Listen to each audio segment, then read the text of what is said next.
ॐ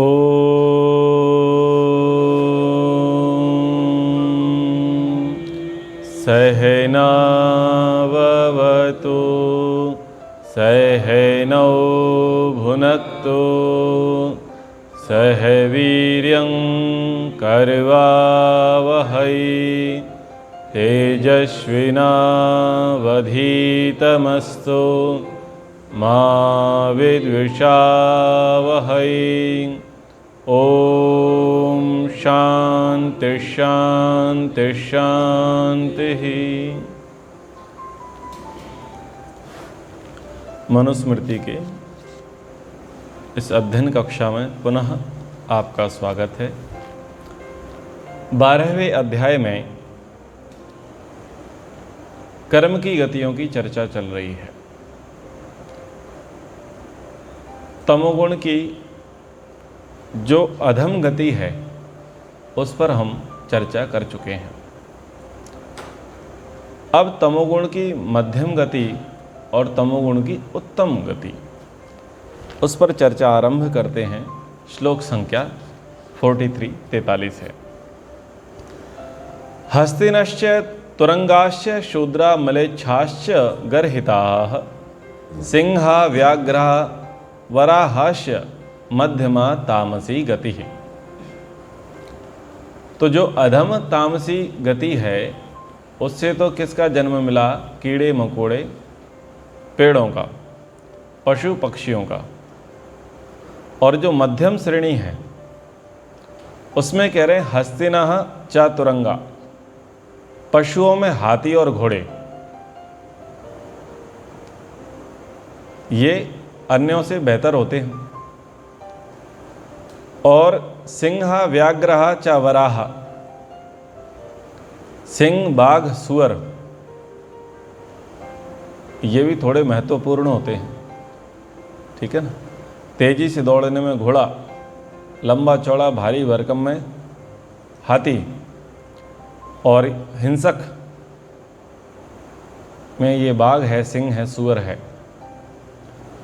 फिर कह रहे गर्हिताः शूद्राः च मलेच्छाः, निंदनीय कार्य करने वाले शूद्र और म्लेच्छ, उनकी व्याख्या की आवश्यकता तो है ही नहीं। मध्यमा तामसी गति है, ये मध्यम तामसी गतियां हैं। अर्थात मध्यम तमोगुणी लोगों को परलोक में यानी दूसरे लोक में, यानी जब वो मनुष्य जन्म छोड़ते हैं, मनुष्य की योनि छोड़ते हैं, तब उनको इस प्रकार की योनियां, इस प्रकार की गतियां प्राप्त होती हैं। और जो उत्तम तमोगुणी हैं वो कैसे हैं? चारणाश्च सुपर्णाश्च पुरुषाश्च च एव दंभिकाः रक्षांसि च पिशाचाश्च तामसी उत्तमा गति है। चारणा, चारण भाट, स्वार्थ हेतु दूसरों की प्रशंसा करने वाले, चापलूस टाइप के व्यक्ति, प्रशंसा करने वाले, तो ये उत्तम तमोगुणी प्रकार के लोग होते हैं जो इस प्रकार के जन्मों को पाते हैं। तोता भी होता है ना, तोता भी प्रशंसक होता है। खैर वो तो तामसिक योनियों में आया है, उसे सिखाना पड़ता है यूँ तो। और ये तो स्वभाव से ही होते हैं, जी हुजूरी करने वाले, माखन मिस्त्री लगाने वाले। फिर कह रहे हैं सुपर्णा, पक्षी गण, जो अच्छे पंख वाले हैं। सुपर्ण, अच्छे पंखों वाले पक्षी हैं। कबूतर है, तोता है, हंस हैं, ये पक्षियों। और दाम्भिका पुरुषः, जिसका स्वभाव अहंकारी वाला हो, जो सदैव अहंकार, अहम के नशे में चूर रहता है, मदहोश, तो जो दंभी होता है, अहंकारी होता है, ये उत्तम तमोगुणी व्यक्ति होते हैं। उन्हीं की ये गतियां होती हैं।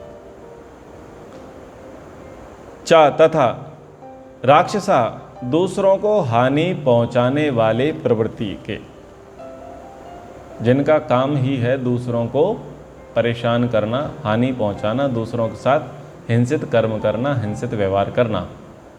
तो जो चोर बनते हैं, डाकू बनते हैं, लुटेरे बनते हैं, ये सब दूसरों को हिंसा पहुंचाने वाले होते हैं। कसाई हुए, शिकार करने वाले हुए, शिकारी हुए, ये जो लोग हैं जो दूसरों को हिंसा करते हैं, दूसरों के साथ उनको नुकसान पहुंचाते हैं।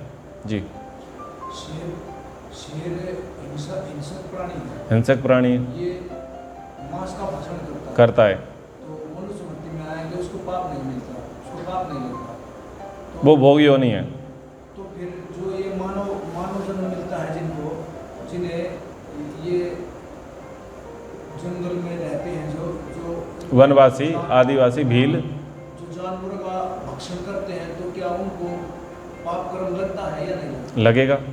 वो मनुष्य हैं, उनको भगवान ने बुद्धि दी है, भगवान ने उनको बुद्धि दी है, और वो भगवान ने वैसे बनाए हैं बाय डिफ़ॉल्ट, वो कुछ कर ही नहीं सकते। जैसे पेड़ खड़ा है तो खड़ा है, हिरन हमेशा प्राणों की रक्षा के लिए भागता फिरता है, उसके पास कोई सुविधा नहीं है। सिंह, उसकी प्रकृति ऐसी है कि वो मांसाहारी है। तो वो सब भोग योनियाँ हैं, वो सब दंड भुगत रहे हैं। और मनुष्य जो है, मनुष्य क्या है, उभय योनि है। ये कर्म भी करती है और कर्मों के फल को भोगती भी है। तो हम जिस परिवेश में पैदा होते हैं, जन्मे होते हैं, ये है हमारा कर्म फल भोग। हम काले शरीर के हैं, गोरे शरीर के हैं, गेहुआ शरीर है, बहुत अच्छा शरीर है, दुबले हैं, पतले हैं, लंबे हैं, चौड़े हैं, छोटे हैं, नाटे हैं, मोटे हैं, ठीक है ना। बुद्धि का भाव कम है, बुद्धि तेज है, मन चंचल है, मन कठोर है, मन विषाक्त है, और मन स्वच्छ सुंदर है, पवित्र है। ये सब हमारे कर्मों के फल हैं। फिर हमारे माता पिता जैसे हैं, ठीक है ना। वो माता पिता हमारे कितने बुद्धिमान हैं, कितने नहीं हैं, कितने पैसे वाले हैं, कितने नहीं हैं, कितनी विद्या से युक्त हैं, कितने नहीं हैं। तो प्रारंभ में जो हमारा है, जिस परिवार में हम जन्म लेते हैं, तो जैसा जैसा हमें प्रारंभ में जो भोग मिल जाता है, जाति आयु भोग, वो हमारे कर्मों का फल है। अब वहाँ से, चूँकि जीवात्मा कर्म करने में स्वतंत्र है, अब वहाँ से भगवान ने बुद्धि दी है, तो थोड़ा बहुत अकल लगा लो, तो श्रेष्ठों की संगति करने लग जाओ, शिक्षा प्राप्त करने लग जाओ, सीख जाओ। सीख जाओगे तो क्या होगा, जिस स्थिति में आप थे उस स्थिति से ऊपर आ जाओगे। और यदि नहीं सीखोगे तो या तो वैसे बने रहोगे या उससे नीचे चले जाएंगे। जी, जो जैसे हम पढ़ने के लिए आए हैं गुरुकुल में, तो जो पहले का जीवन था वो हमारे कर्म भोग थे, जो पिछले जन्म के कर्म भोग। ये जो अब हमें संस्कार लगा है, ये इस जन्म के संस्कार प्रबल थे जो हम यहाँ गुरुकुल में पढ़ने के लिए आए।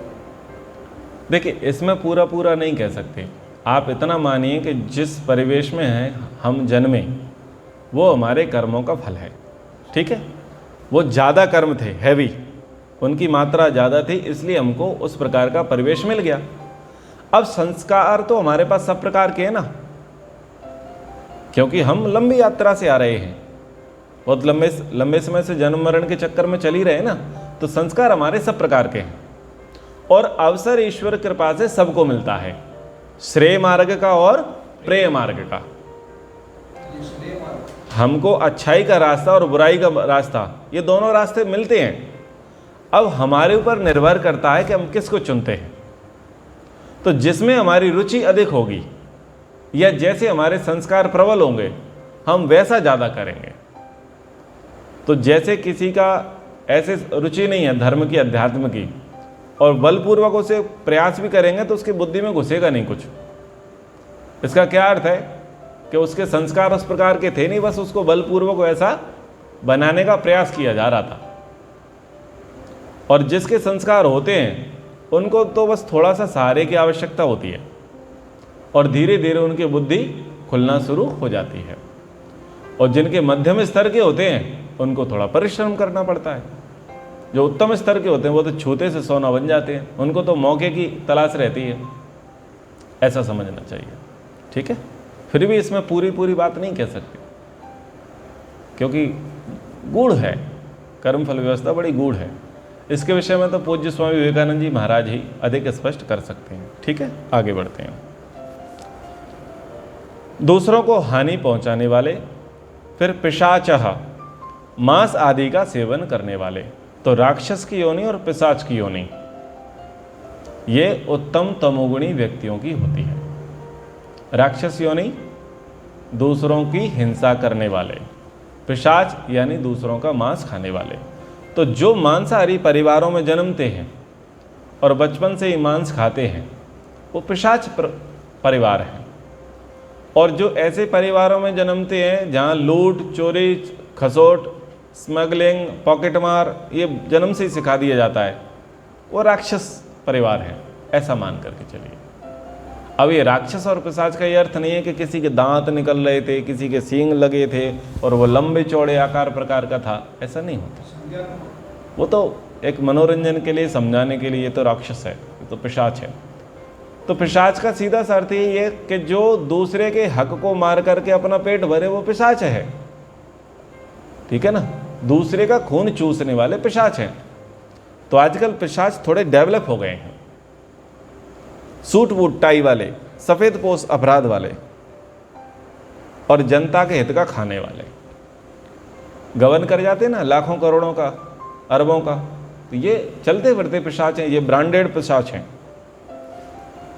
ये करोड़ों का गबन कर जाते हैं, चारा खा जाते हैं, शौचालय के पैसे खा जाते हैं, प्रधानमंत्री आवास योजना के पैसे खा जाते हैं, सड़कों के पैसे खा जाते हैं, बीमा के पैसे खा जाते हैं, पेंशन के पैसे खा जाते हैं, ठीक है जी, निर्माण कार्य के पैसे खा जाते हैं, लाडली लक्ष्मी योजना के पैसे खा जाते हैं। तो दूसरे के हिस्से के जो खाई जाते हैं ये कुछ ब्रांडेड टाइप के पिशाच हैं, यानी दूसरे के हक को मार करके अपना पेट भरने वाले, ये ब्रांडेड टाइप के हो गए हैं थोड़े, यानी भ्रष्टाचारी।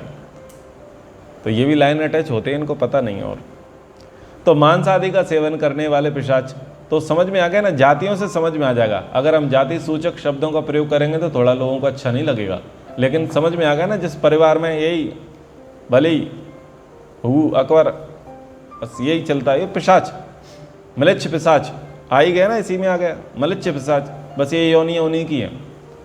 यानी जो गंदे गंदे कर्म करते हैं वो वहीं जाते हैं। आ गई बात समझ में? बस अब आगे मत चलिए, मुझे पढ़ाना भी है। जो ज़्यादा गंदे गंदे कर्म कर रहे हैं ना, वो उसी फौज में जाके शामिल हो रहे हैं, राक्षस और पिशाचों की में, जिसको म्लेच्छ कह रहे हैं, ठीक है। ये सेना उन्हीं की बढ़ रही है। तामसी शु उत्तमा गति, ये उत्तम तमोगुणी गतियां हैं जिनकी बातें यहाँ पर कहीं। अब राजसिक गतियों के विषय में कह रहे हैं। झल्ला मल्ला नटाश्चैव पुरुषा शस्त्र वृत्तयाः द्यूतपान प्रसक्ताश्च जगन्या राजसी गति है। जगन्या राजसी गति यानी अधम रजोगुणी गतियां। झल्ला अर्थात कुदाले आदि से तालाब आदि को खोदने वाले, यहां जाति सूचक शब्द नहीं है। झल्ला मल्ला नट ये जाति सूचक नहीं है, ये कर्म प्रधान है। ऐसा काम करने वाले जो कुदाल फावड़ा लेकर के खुदाई का काम करने वाले हैं, चाहे कुआं का निर्माण करते हैं, चाहे तालाब का निर्माण करते हैं, चाहे नहर को खोदते हैं, उनका काम ही यही है, श्रमिक खुदाई करना, झल्ला। अब वो कोई भी हो सकता है, ठीक है ना। मल्ला यानी नौका आदि चलाने वाले,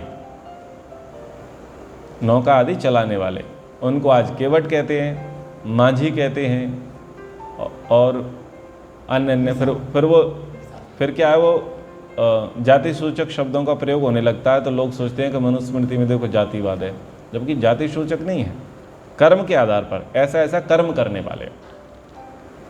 अच्छा, लोगों की बड़ी बुद्धि उल्टी है, यहाँ पर वो जाति सूचक समझ लेते हैं, पर ब्राह्मण पे क्यों नहीं समझते जाति सूचक? वहाँ तो आप कह देते हो वो वर्ण है। क्षत्रिय पर क्यों नहीं समझते साहब जाति सूचक? वहाँ तो कह देते हैं वो तो वर्ण है। और जब ये कह दिया जाए कि भाई निषाद है, झल्ला है, मल्ला है, धीवर है, धीवर यानी ढीमर बाथम ये है, बोले अरे तुम जातियाँ बना दी उसने, देखो। तो ऐसे उल्टी भाव नहीं रखने चाहिए। यहाँ जो शब्द हैं वो कर्म प्रधान शब्द हैं, वो जाति के आधार पर नहीं है। ऐसा ऐसा कर्म करने वाले को ऐसे ऐसा कहा जाता है, इतनी सी बात है। तो मल्ला यानी नौका आदि चलाने वाले।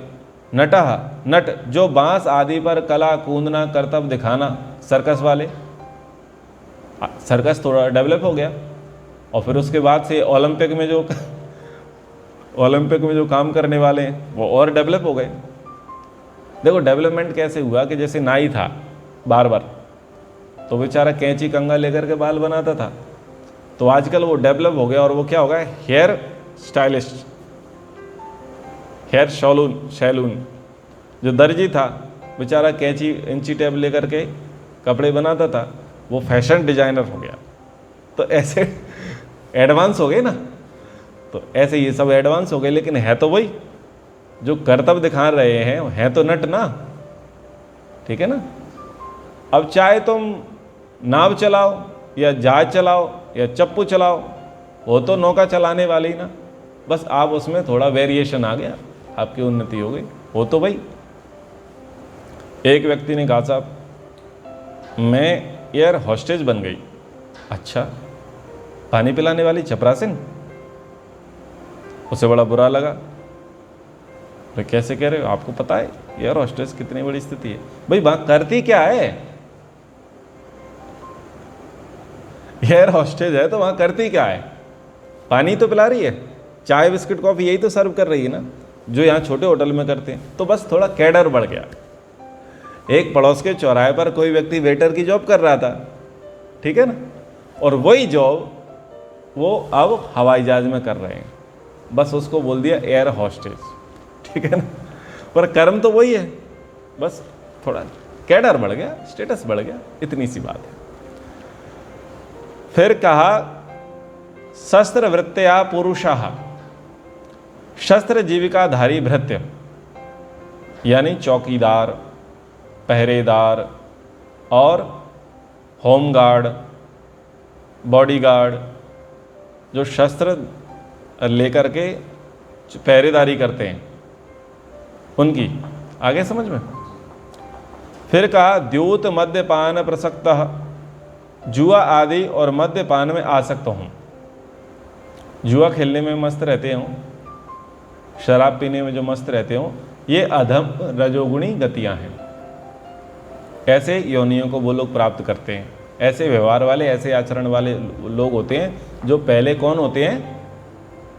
रजोगुणी। रजोगुण, अधम रजोगुण के जिनके कर्म अधिक होते हैं, वो ऐसी गतियों को प्राप्त करते हैं। यानी आज जिस स्थिति में व्यक्ति जैसा कर्म कर रहा है, वैसे ही उसको अगली बार जाना है। अगर इस समय अच्छा कर रहा है तो वो अच्छा जाएगा, और इस समय वो बुरा कर रहा है तो वो बुरा ही प्राप्त करेगा। ऐसा नहीं है कि अब से उसको बेहतर हो जाएगा। बेहतर कैसे हो जाएगा भाई? जो बोया है वो उसी को ही तो पाएगा ना।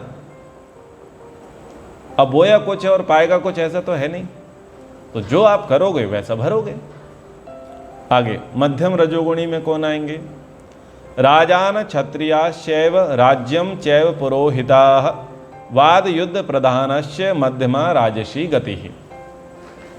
मध्यमा राजसी गति, जो मध्यम रजोगुणी होते हैं वे राजान क्षत्रिय, राजा बनते हैं, क्षत्रिय वर्णस्थ होते हैं, और राज्यम पुरोहिता, राजाओं के कुलगुरु पुरोहित बनते हैं। वाद युद्ध प्रधान, वाद विवाद करते हैं ना, गुप्तचर होते हैं, दूत होते हैं। एक संदेश लेकर के जाएगा, उधर से संदेश लेकर के आएगा। जैसे महाभारत में संजय थे, तो वाद विवाद में जो कुशल होते हैं दूत, तो वो दूत जिनको एम्बेसडर बोलते हैं, राजदूत होते हैं ना, वो प्राण विवाक यानी वकील, लॉयर, बैरिस्टर और युद्ध विभाग के अध्यक्ष का जन्म पाते हैं। तो जो इस प्रकार की पोस्ट हैं, ये बड़ी पोस्ट हैं, छोटी नहीं है। राजदूत, ठीक है ना, एम्बेसडर एक बड़ी पद है, बैरिस्टर, प्रांग विभाग बड़ी पोस्ट है। राजा बनना, क्षत्रिय वर्णस्थ होना और राजा का पुरोहित होना, ये बड़ा कैडर है। ये किन की गति होती है? मध्यम रजोगुणी की। उत्तम रजोगुणी के विषय में कह रहे हैं, गंधर्वा गुह्यका यक्षा विबुधान विबुधा अनुचरा ये तथैव अप्सरस सर्वा राजसी उत्तमा गति है। तो उत्तम रजोगुणी प्रकृति के जो लोग होंगे वो गंधर्व। गंधर्व, गंधर्व से अर्थ क्या है? गाने वाले। गंधर्व यानी शास्त्रीय संगीत के जानकार। गंधर्व वही तो गाएंगे। तो जो शास्त्रीय संगीत के जानकार हैं, गायक हैं, पंडित हरिप्रसाद चौरसिया, पंडित भीमसेन जोशी, ऐसे ऐसे जो नाम हमारे यहाँ प्रसिद्ध हैं, जो शास्त्रीय संगीत के गायक हैं और जो ईश्वर भक्ति परक और राग आधारित गीतों को गाते हैं, ये गंधर्व होते हैं। ठीक है। गुह्य का वादित्र बजाने वाले, तो मृदंग बजाएंगे, ताल बजाएंगे, सारंग बजाएंगे, हारमोनियम बजाएंगे, यानी शास्त्रीय वाद्य यंत्र को बजाने वाले, तो ये भी उसी श्रेणी के लोग हो गए। फिर धनाढ्य, इनको बोलते हैं यक्ष। यक्ष को बोलते हैं धनाढ्य, जो प्रभूत मात्रा में धन का स्वामी है, तो ये भी उसी श्रेणी के लोग हैं। धनाढ्य, धन से संपन्न, यक्ष परिपूर्ण, सामान्य नहीं, सेठ नहीं, धनाढ्य। सेठ तो क्या होता है कि व्यापारी होता है, थोड़ा छोटे मोटे काम धंधे करके अपना व्यापार चलाता है आगे। धनाढ्य यानी पहले से ही वेल सेट है, कहते हैं ना सोने की चम्मच लेकर के जन्म लिया है, ऐसा कुछ उपमा दी जाती है। तो वो धनाढ्य जो परिपूर्ण है, जो प्रजा को, राजा को और धर्म को, सेवा को, सबको आसरा देते हैं, सहारा देते हैं, जैसे कि अंबानी, इनको बोलेंगे यक्ष। और विबुधा अनुचरा, विद्वानों के सेवक, ये बड़ी पोस्ट होती है। विद्वानों का सेवक, ये कोई शूद्र वाली बात नहीं हो रही यहाँ पर। विद्वानों का जो सेवक होगा वो कितना विद्वान होगा, ये सोचिए। जैसे कि महात्मा विदुर, ठीक है ना, उदाहरण के लिए कह रहा हूँ। विद्वानों का जो सेवक होगा वो ये नहीं होगा कि उसको बोलेंगे पानी ले आ तो पानी लाएगा, पोंछा लगा दो तो पोंछा लगा दे, ऐसा नहीं होगा। वो उसको बोले पर्सनल असिस्टेंट, हाँ, पीए, विद्वानों का सेवक यानी पीए। हाँ, अब ठीक पकड़े। तो विद्वानों का सेवक वो नहीं, 4th क्लास का कर्मचारी, विद्वानों का सेवक यानी पीए, पर्सनल असिस्टेंट, जो उनके इशारे को समझे, जो भाव को समझे कि मेरे जो गुरु हैं, स्वामी हैं, जो मेरे से सुपीरियर हैं, जो मेरे बॉस हैं, वो क्या चाहते हैं, तो वो बड़ा गुणी होता है। तथा एव सर्वा अप्सरसा, और अप्सराएं, अप्सराएं बोलते हैं रूपवती स्त्री को, जो सुंदर रूप वाली स्त्रियां होती हैं वो, ठीक है ना। तो अप्सराओं का जन्म, यक्षों का जन्म और गंधर्वों का जन्म, यानी गंधर्व की योनि, अप्सरा की योनि, यक्ष की योनि किसे मिलती है? उत्तम रजोगुणी को, बड़ी बड़ी है। और मध्यम रजोगुणी को क्या मिलता है? राजा, क्षत्रिय वर्णस्थ, राजाओं का पुरोहित और बैरिस्टर, वकील, ऐसे ऐसे, और एम्बेसडर, ऐसे उनकी गतियाँ होती हैं, ऐसे उनको पोस्ट मिलती हैं, ऐसे से वो होते हैं। अब सात्विक गतियों के विषय में चर्चा। तापसा यतयो विप्रा ये चा वैमानिका गणाः नक्षत्राणि च दैत्याश्च प्रथमा सात्विकी गति। तापसा, जो तपस्वी हैं, यतयः, जो यति हैं, सन्यासी हैं, विप्राः, जो वेद पाठी हैं, वैमानिका गण, विमान के विशेषज्ञ, पायलट, एयर होस्टेस और पायलट में देखो इतना अंतर है। विमान के जो चालक हैं वो, ये सत्वगुणी गतियां हैं। जो सत्वगुण प्रधान के लोग हैं वो तपस्वी का जन्म पाते हैं, सन्यासी का जन्म पाते हैं, वेद पाठी ब्राह्मण का जन्म पाते हैं। विमान के विशेषज्ञ यानी वो आगे जाकर के क्या बनते हैं? हवाई जहाज चलाने वाले, उसके ड्राइवर बनते हैं, पायलट। नक्षत्राणी, ज्योतिषी, हस्तरेखा वाला नहीं, नक्षत्र विद्या को जानने वाला, खगोल विद्या को जानने वाला ज्योतिषी। और दैत्य यहाँ पर लोगों ने बहुत आपत्ति उठाई। दैत्या देह पोषक। अब देह पोषक मनुष्य जो है, दैत्य से अर्थ निकाला देह पोषक। आप सोचो देह पोषक से क्या अर्थ निकल सकता है। एक तरफ तपस्वी भी है, सन्यासी है, यति है, विमान चालक है, ज्योतिषी है, इतनी बड़ी बड़ी श्रेणी के लोग हैं, और फिर वहाँ पर लिखा है दैत्य देह पोषक। अब इसका क्या अर्थ हो सकता है? सन्यासी को यति को बोलते हैं, सन्यासी यति सन्यासी को बोलते हैं। देह पोषक यानी देह को, वो देह को केवल धारण कर रहा है, देह को धारण कर रहा है, वो खाने के लिए नहीं जी रहा, वो केवल जीने के लिए खा रहा है। एक तो होता है व्यक्ति खाने के लिए जीने वाला, और एक होता है जीने के लिए खाने वाला। यानी बस इतना ले लो जिससे ऊर्जा मिल जाए, जिससे शरीर चल जाए और मेरा जो कार्य है वो सफल हो जाए।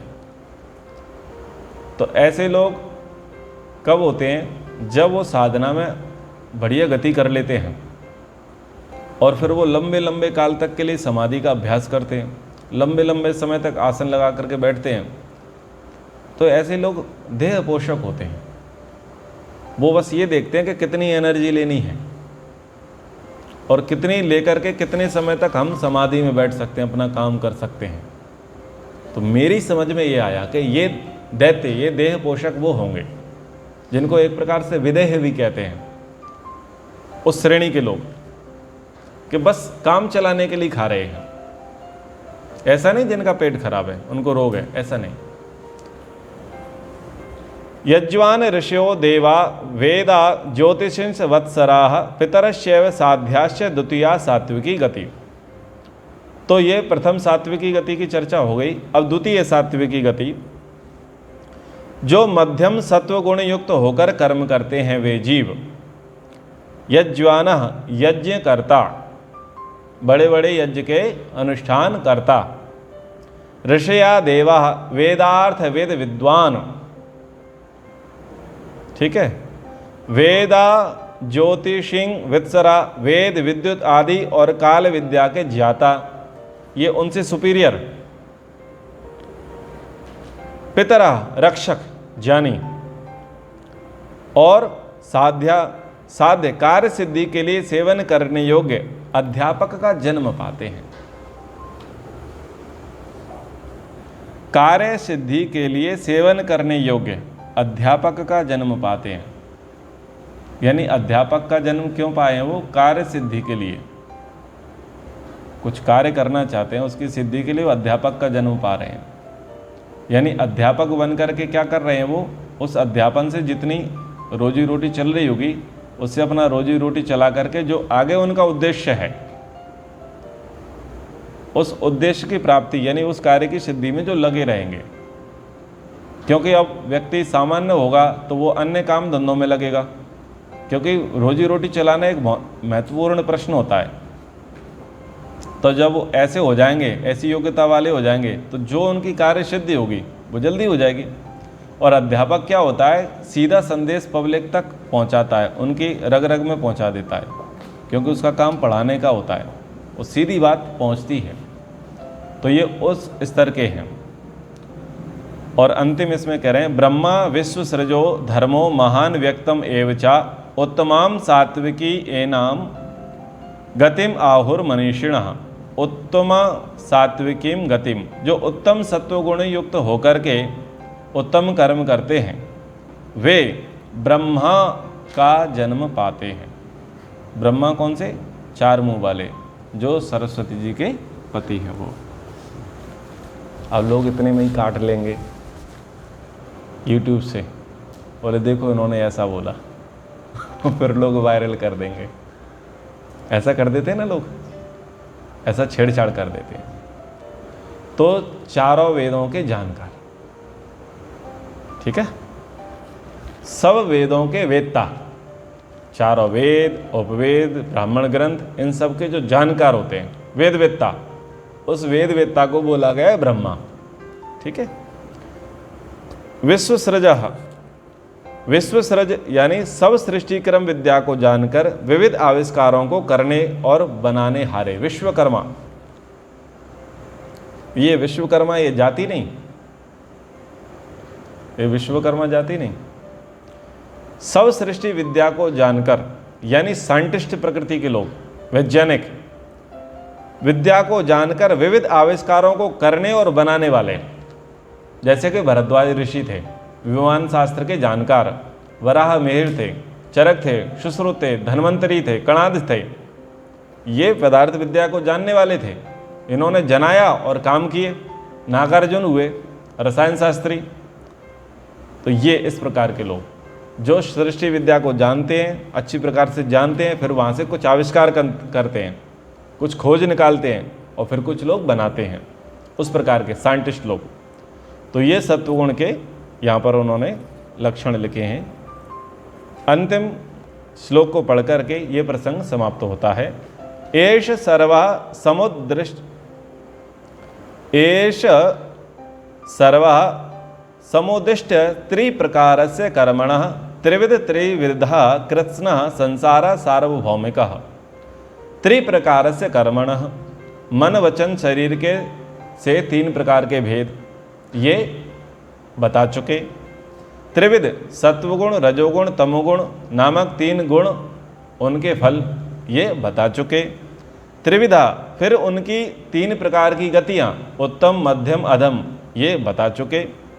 सार्वभौमिका कृत्स्नः संसारा, सर्वभूत युक्त संपूर्ण संसार की उत्पत्ति, ये भी प्रसंग बता चुके। ऐसा सर्वा समुदिष्टा, यह पूर्ण वर्णन किया।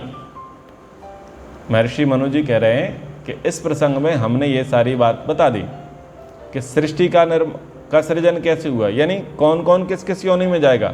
जलचर, थलचर, नवचर, वो सब सृष्टि है, उस सृष्टि का वर्णन बता दिया। सत्वगुण, रजोगुण, तमोगुण, ये गुण कैसे प्रभाव करते हैं आत्मा और मन पर, यह बता दिया। इनसे व्यक्ति कैसे प्रभावित होता है तो उसके लक्षण कैसे होंगे वो बता दिया। इनसे जब व्यक्ति प्रभावित होगा तब कैसा होगा ये बता दिया। इनसे प्रभावित होकर के वो कैसे कर्म करेगा ये बता दिया। और ऐसे कर्म करके वो कैसी गतियों को जाएंगे, कैसी गतियों को प्राप्त होंगे ये बता दिया। तो बोले ये प्रसंग अब यहाँ पर पूरा होता है। अब दूसरा प्रसंग ही वो आरंभ करेंगे जिसको हम अगली कक्षा में पढ़ेंगे। तो कक्षा को हम यहीं पर विराम करते हैं। एक बार ओम का उच्चारण। ओम